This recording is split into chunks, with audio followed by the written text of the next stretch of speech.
Welcome to This Explainer.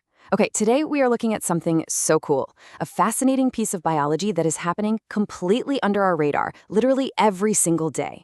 Have you ever walked away from a conversation feeling like you just instantly clicked with someone? You know the feeling, right? It's like you've known them for years, even if you literally just cross paths for the very first time. Well, we usually chalk that up to, good vibes or shared sense of humor, but today we're actually going to explore the biological blueprint of mirroring and rapport, because it turns out our brains are hardwired from the inside out to build connection. We're diving deep into the science of exactly why we connect, how our nervous systems are secretly communicating without us even realizing it, and how understanding this underlying machinery can completely change the way you interact with the world around you. So think about this. Have you ever noticed that when you're really hitting it off with someone, you both end up sitting in the exact same way? Picture yourself sitting at a coffee shop with a friend. You lean forward, and a second later, they lean forward. You cross your right leg, suddenly they cross their right leg. You take a sip of your drink, and they instinctively reach for theirs. I promise you, this is not a coincidence, and it's far more than just some fun, random quirk of human interaction. There is incredibly heavy biological machinery at work here.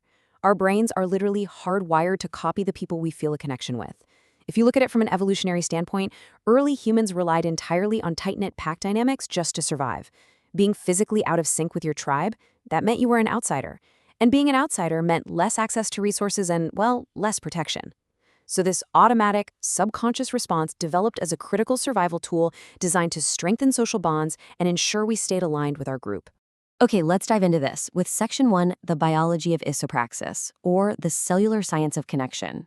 To really grasp the depth of this, we have to talk about isopraxis. That's the scientific term for this powerful biological tool of mirroring another person's behavior to establish rapport. Iso basically means same, and praxis means action, same action. And listen, this isn't just some clever psychological trick invented recently by corporate communication coaches. Not at all. Isopraxis is a deeply ingrained evolutionary mechanism. Long before we had complex spoken language, early hominids needed a way to signal to their tribe members that they were all on the same page. Whether a group was hunting or simply resting together, physical synchronization was literally the only way to prove you were safe to be around. If you mirrored the alpha's posture, you signaled submission and cooperation, effectively keeping the peace. This powerful, ancient rapport-building tool begins at a microscopic level, deep within the folds of your brain.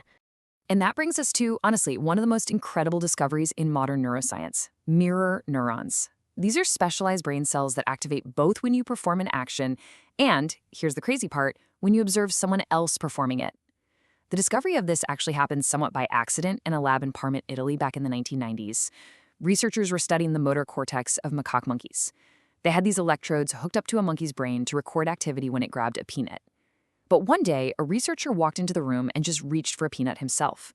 The monkey didn't move a single muscle, but the exact same neurons in its brain lit up like a Christmas tree just from watching the researcher. Think about that. If I reach out and grab an apple, a specific set of neurons fires in my motor cortex to make my hand move. But the magic is, if you simply watch me grab that apple, those exact same neurons fire in your brain even though your physical hand hasn't moved an inch.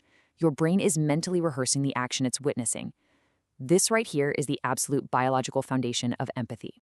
Moving right along to Section 2, decoding multimodal resonance, translating biology into psychology. Now, the leap from individual firing cells to complex human connection happens through a process called multimodal resonance. Now, I know, that sounds like incredibly dense scientific jargon, but we can deflate it pretty easily. All this simply means is that your brain is taking the data from those mirror neurons across a massive neural network, and it's simulating the other person's experience so you can really understand their intentions and emotions. It's multimodal because it involves sight, sound, motion, and emotion, all of it processing at the exact same time. And it's resonance because you are literally vibrating on the same frequency as that other person. So when you see someone genuinely smile, you aren't just registering the visual geometry of their face, right? Your mirror neuron system is communicating with your limbic system, simulating the actual feeling of smiling. And that allows you to genuinely feel a flash of their joy. You are deeply internally resonating with their state of mind. And this brilliantly illustrates a very simple, unspoken message: I am like you.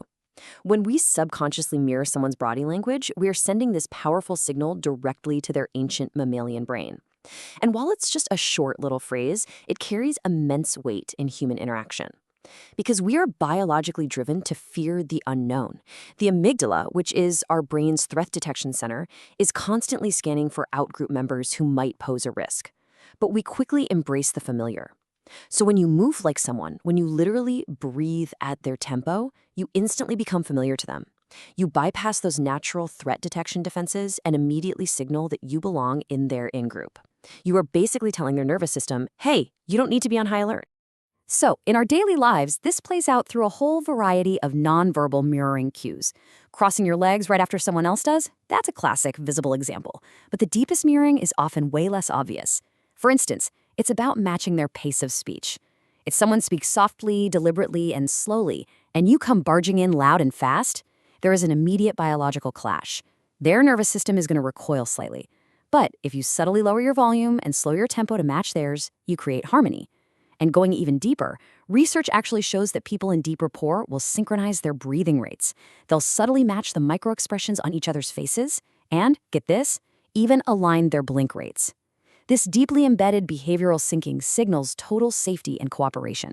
It provides profound comfort to both parties because the brain can just relax, realizing, okay, this person is completely safe. We are in sync. All right, on to section 3, applying the platinum rule, which is basically the secret weapon in professional interviews. Now, what's really interesting about this slide is how experts deliberately use this science in high-stakes environments, like professional interviews, to build quick rapport. Because let's face it, sometimes you only have a few minutes to make an impression and gain someone's trust. To mirror effectively here, you first have to identify the other person's baseline communication style. Take a personality type often called the socializer. This is someone who is highly extroverted, energetic, super expressive. If you identify your interviewer as a socializer, your mirroring action should be to subtly sit a bit closer, sit up straight, and use way more animated hand gestures to perfectly match their high energy. But on the flip side, if they are an analytical type, quiet, highly structured, sitting back with perfectly still hands, and you come in waving your arms around enthusiastically, their mirror neurons are going to sound a massive alarm. By consciously identifying and matching their baseline energy, you are actively facilitating a biological connection without them even realizing why they suddenly feel so comfortable around you. And that leads us to the guiding philosophy behind all of this intentional mirroring, the platinum rule. Now, we all grew up hearing the golden rule, right? Treat others the way you want to be treated. And sure, that's a great moral baseline. But the platinum rule takes it a massive step further, especially when it comes to effective communication and empathy. The platinum rule dictates that you treat and communicate with others exactly the way they like to communicate. You step out of your own default preferences, you check your ego at the door, and you adapt to their wavelength. By utilizing mirroring and isopraxis, you are literally physically embodying the platinum rule. You are communicating to their nervous system in the exact biological language it prefers to speak. And that establishes a level of trust that words alone simply cannot achieve. So I want to leave you with a little challenge for the rest of your day. In your next conversation, I want you to ask yourself, are they mirroring you? Seriously, become a biological detective for a minute. When you're chatting with a colleague, a friend, or your partner, just gently change your posture. Lean on one elbow, uncross your ankles, shift your weight, and then just wait. Watch what happens. If, within a few seconds, they subconsciously adjust their posture to match yours, you have absolute proof right there that their mirror neurons are firing.